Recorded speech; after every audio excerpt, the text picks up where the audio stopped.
J'adore les animaux, je les trouve fascinants. Et visiblement, je ne suis pas le seul. Il n'y a qu'à voir les millions de vidéos sur Internet qui mettent en scène des chats et des chiens le plus souvent, mais aussi des vaches, des furets, des loutres, des écureuils, tous ont droit à leur petit moment de gloire. Aujourd'hui justement, je vais vous raconter l'histoire d'une célébrité dans le règne animal, celle d'un poulet qui a vécu 1 an et demi sans sa tête. Oui, oui, vous avez bien entendu, un poulet sans tête vivant. Je vous l'avais dit, non? Fascinant. Maintenant, installez-vous confortablement, vous écoutez Et les Sahars.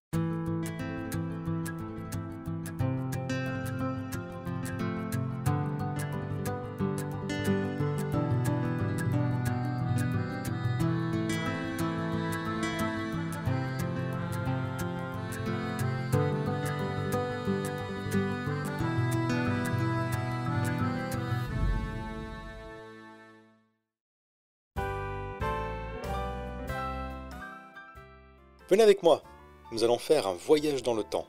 Je vous emmène aux États-Unis en 1945, plus précisément le soir du 10 septembre, dans la petite ville de Fruita, Colorado.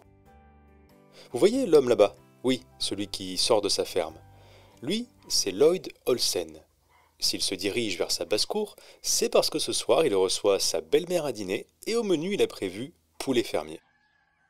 Olsen balaie sa volaille du regard, repère un spécimen suffisamment dodu et l'empoigne par le cou avant de préparer sa hache pour le coup fatal.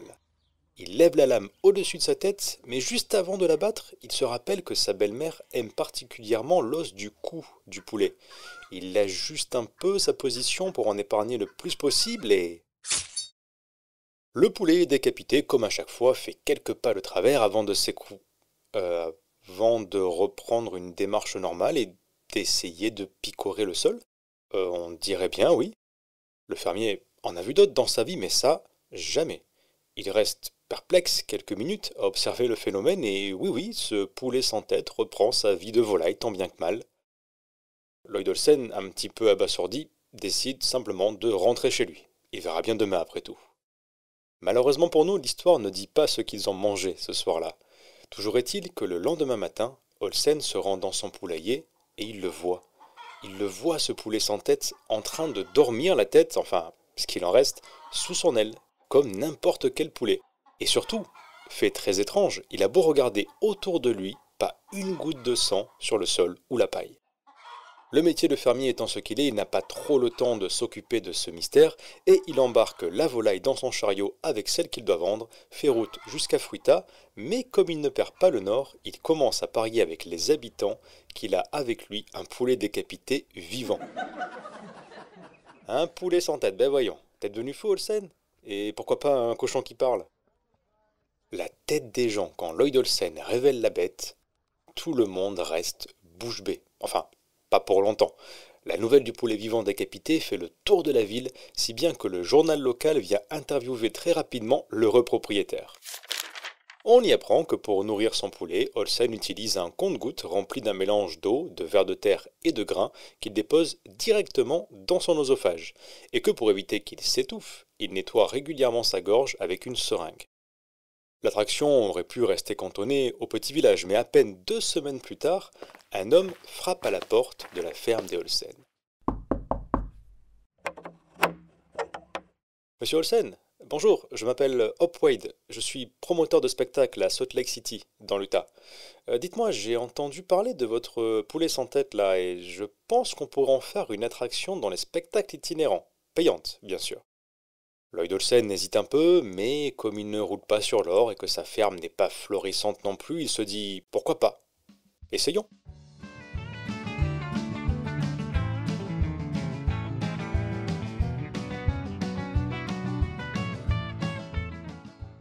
Avant les spectacles, la première étape sera l'université d'Utah, à Salt Lake City.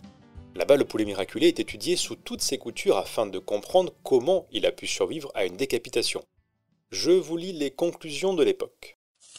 Le coup de hache a retiré au poulet son bec, son visage, ses yeux et une oreille. De plus, un caillot de sang est venu boucher immédiatement l'artère sectionnée, empêchant le spécimen de se vider de son sang. En bref, ce poulet a eu une chance incroyable. D'ailleurs, quand le très sérieux magazine Life contacte Hopwade pour écrire un article à son sujet, il ne rate pas l'occasion et nomme sa nouvelle attraction Miracle Mike, Mike le miraculé. Et c'est ainsi que les Olsen démarrent une tournée en Californie et en Arizona.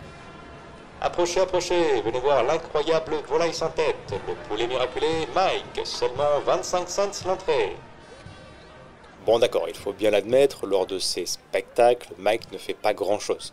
Il se tient debout, marche un peu sur son estrade et parfois tente de pousser un cri, ce qui ressemble plus à un gargouillis timide, forcément. Mais ça n'empêche pas les curieux d'affluer loin de là, et la tournée continue dans le sud-est des États-Unis. À l'époque, pas d'internet et encore moins de réseaux sociaux.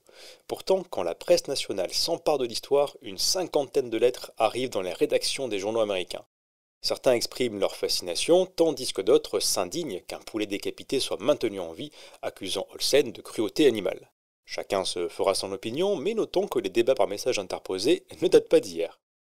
Mike voyage dans une bonne partie des États-Unis pendant 18 mois, jusqu'au printemps 1947 dans la ville de Phoenix, en Arizona.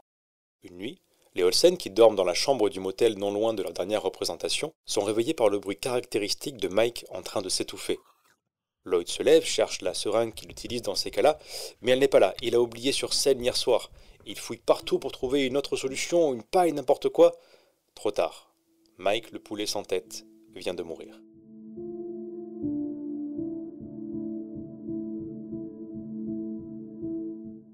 On pourrait croire que l'histoire s'arrête là, et en effet les Olsen repartent dans leur ferme de Fruita pour reprendre leur vie de fermier.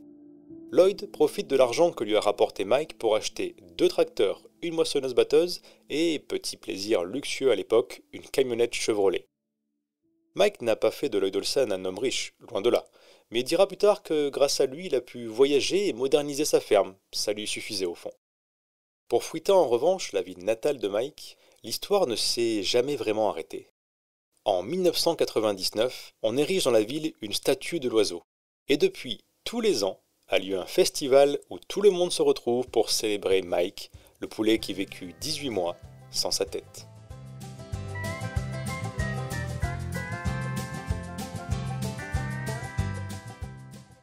Merci d'avoir écouté cet épisode d'Ele Sahar. N'hésitez pas à le partager autour de vous.